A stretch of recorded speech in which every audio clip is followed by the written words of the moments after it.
Shalom, selamat pagi sahabat berkat. Kita berjumpa lagi di pagi dalam perenungan singkat Gereja Protestan Indonesia Luwu, Jemaat Via Dolorosa Makassar. Semoga dengan perenungan singkat ini membuat kita semakin dekat dan erat dengan Allah. Sahabat berkat, pagi ini kita akan merenungkan satu bagian kebenaran firman Allah untuk menjadi pegangan iman kita dalam menghadapi kehidupan kita sehari-hari.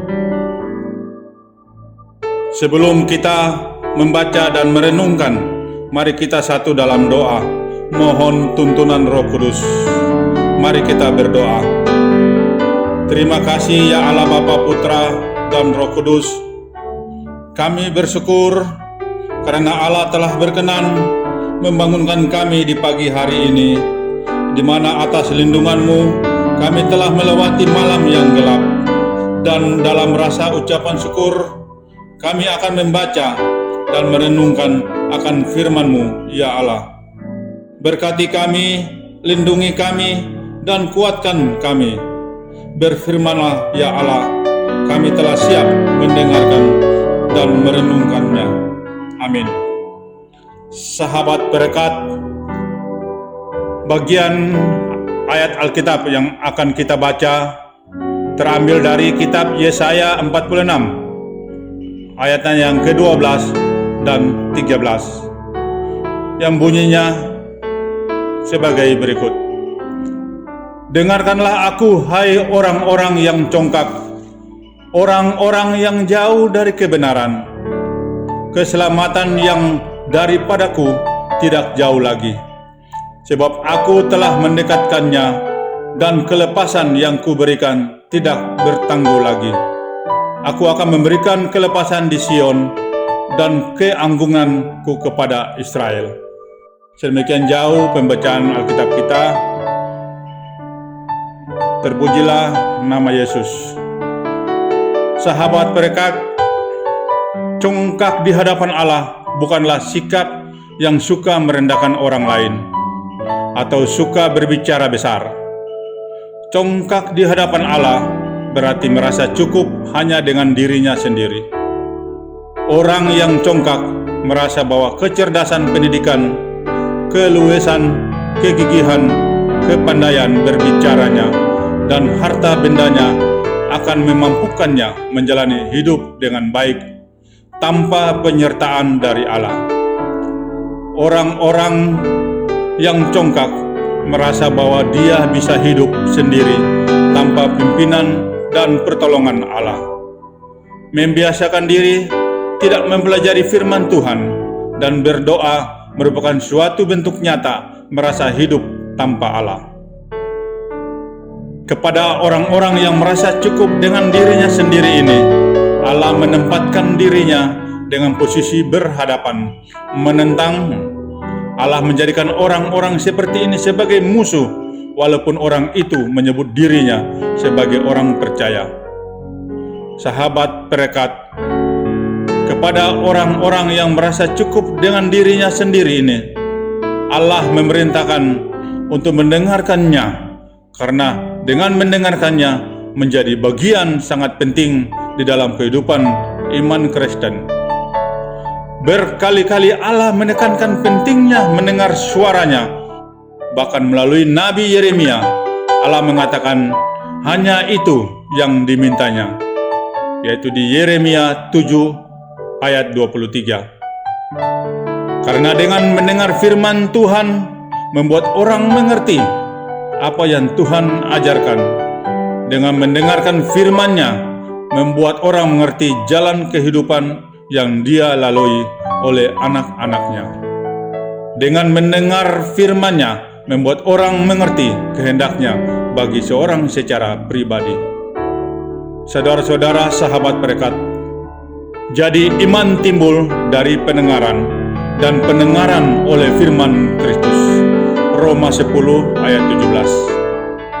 Iman seseorang dibangun dengan mendengarkan firman Tuhan, bukan mengikuti ritual upacara gereja.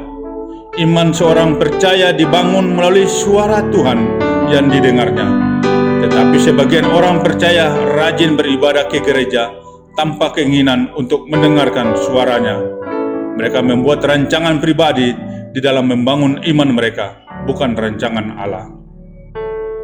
Salah satu tujuan penting orang percaya beribadah di gereja adalah untuk mendengarkan suara Tuhan. Jagalah langkahmu kalau engkau berjalan ke rumah Allah. Menghampiri untuk mendengarkan adalah lebih baik daripada mempersembahkan korban yang dilakukan oleh orang-orang bodoh, karena mereka tidak tahu bahwa mereka berbuat jahat. Pengkhotbah 5 ayat 1. Mendengarkan suara Tuhan dengan seksama adalah untuk memahami Allah. Sahabat perekat, begitu pentingnya mendengarkan suara Tuhan di dalam iman Kristen. Bahkan pemberian berkat Allah kepada umatnya dikaitkan dengan kemauan mereka.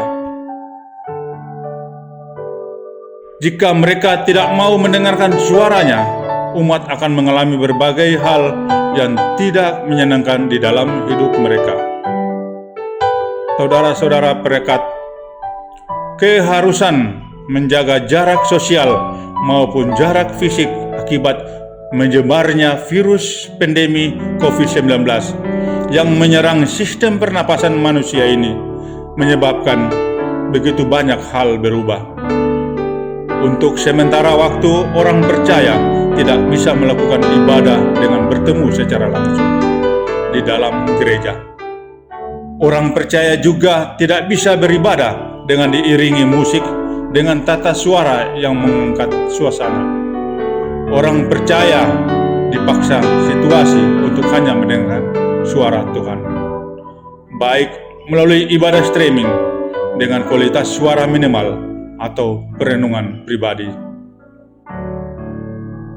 Saudara-saudara sahabat perekat, perubahan tata cara ibadah ini akan menunjukkan kepada kita suara yang terbiasa kita dengar selama ini, suara dunia yang dibungkus lagu merdu yang menebarkan sukma yang dikumandangkan di gedung gereja, atau benar suara Tuhan.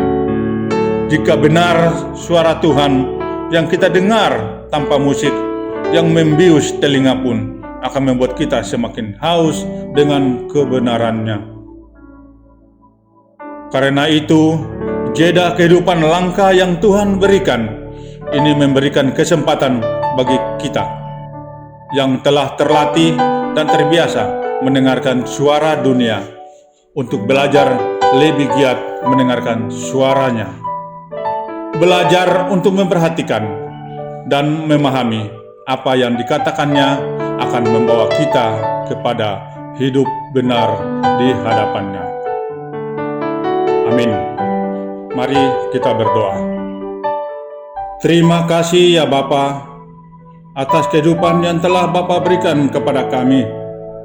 Biarlah napas dan kehidupan kami sepanjang hari ini akan selalu terberkati oleh kasih perlindungan-Mu, ya Allah Bapa. Kami berdoa untuk segenap jemaat yang akan melakukan pekerjaan sepanjang hari ini. Allah yang akan melindungi, membentengi mereka oleh hikmat-Mu, sehingga apa yang dilakukan hari ini boleh menjadi kemuliaan dan menjadi berkat bagi orang lain. Allah Bapa di sorga, kami sungguh percaya bahwa badai pandemi COVID-19 ini akan segera berlalu oleh karena kuasa-Mu. Di dalam nama Tuhan Yesus kami berdoa.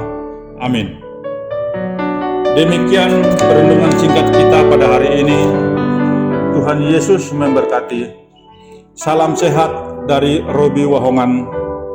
Salam di rumahmu saja.